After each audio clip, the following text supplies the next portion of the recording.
घटना आहे भक्तीची. भक्ती गुजराती, वय वर्ष 37. ही मूळची नाशिकची. ती एक मध्यमवर्गीय सुशिक्षित कुटुंबातील होती. घरात आई वडील आणि एक लहान भाऊ.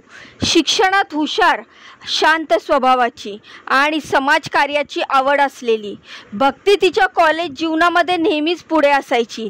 समाजामध्ये सकारात्मक बदल घडवण्याचा तिचा दृढ संकल्प होता. कॉलेजमध्ये शिकत असताना तिची ओळख झाली अथर्व गुजरातीशी. एका श्रीमंत कुटुंबातील व्यावसायिक घराण्यातील मुलगा. सुरुवातीला मैत्री आणि मग प्रेमात बदललेलं हे नातं त्यांच्या दोघांच्या आयुष्यात नवीन वळण घेऊन आलं. जाती, धर्म, सामाजिक भेद न पाहता त्यांनी एकमेकांना स्वीकारलं. काही विरोधानंतरही दोघांनी 7 वर्षापूर्वी प्रेमविवाह केला. त्यांच्या त्या विवाहाला कुटुंबियांनीही शेवटी संमती दिली. लग्नानंतरचे सुरुवातीचे काही महिने दोघांचं आयुष्य खरंच स्वप्नातच होतं. गंगापूर रोडवरील त्यांच्या आलिशान घरी ते राहत होते. अथर्व एका खाजगी उद्योगामध्ये सक्रिय होता, तर भक्तीने संसाराला प्राधान्य देत नोकरी टाळलीच. एकमेकांवर प्रेम, नवीन घर आणि संसाराचा उत्साह सर्व काही सुरळीत चाललं होतं. विवाहाच्या 2 वर्षांनी भक्ती आणि अथर्वच्या आयुष्यात एक छोट्याशा जीवाचं आगमन झालं.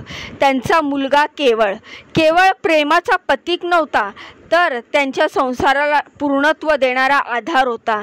त्या लहानग्याच्या हास्याने घरात आनंद भरून राहायचा. सुरुवातीच्या दिवसामध्ये अथर्व कुटुंबातील सदस्य, विशेषतः सासू, दीर आणि नणंद भक्तीशी सौजन्याने वागायचे. मात्र काही महिन्यानंतर गोष्टी बदलायला लागल्या. घरात तिला निर्णयांमध्ये सहभागी केलं जात नसे, तिचं मत विचारलं जात नसे आणि हळूहळू तिला एकटं पाडण्याचा प्रयत्न सुरू झाला. या मानसिक छळाचं रूपांतर नंतर शारीरिक त्रासातही झालं. तिच्या अंगावर जळक्या चहा फेकणे, तिच्या कपड्यांवर टीका करणे, तिला सतत अपमानित करणे, तू काहीच करत नाही, तुझ्यामुळे आमचं नातं बिघडलं, अशा शब्दांनी तिला मानसिकदृष्ट्या खच्ची करून टाकलं.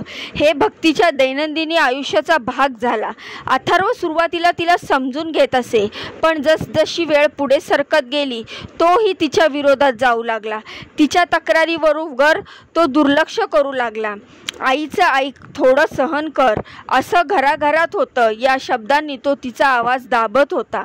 भक्तीनं आपल्या माहेरी या क्षणाची कल्पना दिली. तिच्या वडिलांनी तिला काही काळासाठी माहेरी नेलं, विश्रांती दिली. पण काही दिवसातच अथर्व तिला परत न्यायला आला.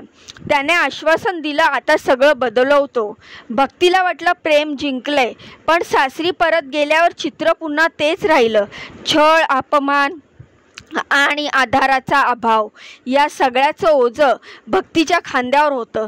तिने या सगळ्याला अनेक वेळा तोंड दिलं. आईवडिलांची आबरू, मुलांचं भवितव्य आणि पतीवरील प्रेम, या सगळ्यामुळे तिने स्वतःला गिळून टाकलं.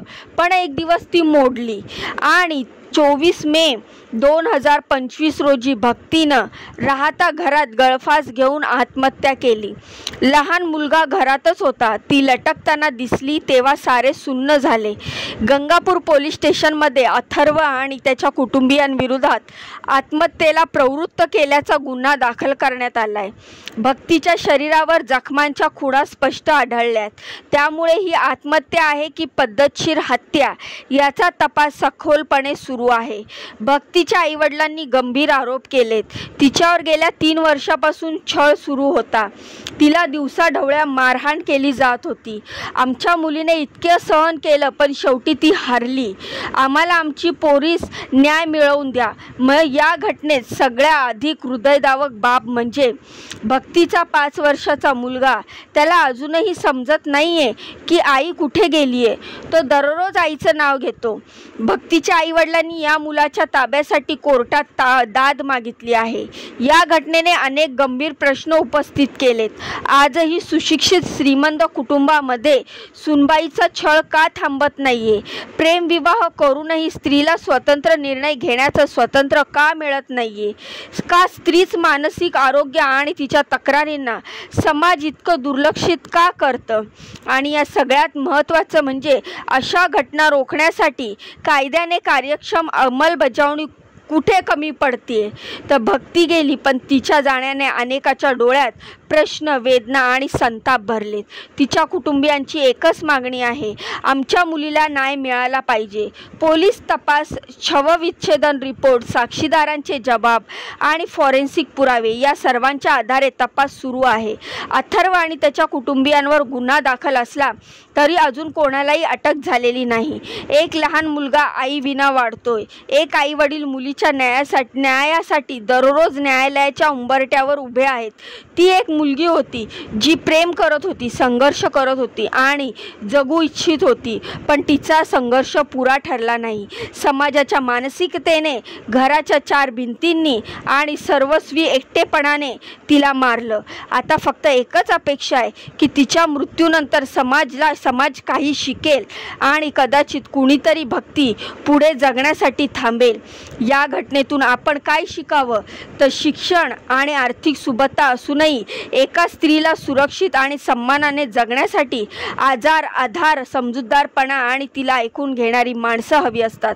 सासरच्या घरात मिळणारा मानसिक आणि शारीरिक त्रास हा फक्त तिचा नाही तर संपूर्ण समाजाचा अपयश आहे. कोणत्याही छळाला निमूट सहन न करता वेळेवर आवाज उठवणं, मदतीची मागणी करणं आणि अशा अन्यायाविरोधात कणखरपणे उभं राहणं हे अत्यावश्यक आहे.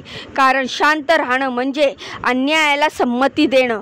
ही घटना ऐकून याविषयी आपल्याला काय वाटतं? आपल्या काय प्रतिक्रिया आहेत? मला कमेंटच्या माध्यमातून नक्की सांगा. तर या ज्या घटना घरोघरी, जागोजागी, प्रत्येक शहरात, गावात, खेड्यात सगळीकडे घडत आहेत, यावरून तुमच्या काय म्हणणे आहे, तुमचे काय मत आहे ते मला कमेंटच्या माध्यमातून नक्की सांगा. जाण्याआधी व्हिडिओला लाईक करा, चॅनलला सबस्क्राईब करा. तुमच्या या बहिणीला पुढे जाण्याचा एक चान्स नक्कीच द्या. तर भेटूया पुढच्या माहितीमध्ये अशीच महत्त्वपूर्ण आणि लेटेस्ट अपडेट घेऊन. तोपर्यंत स्वतःची काळजी घ्या. बाय आणि नमस्कार.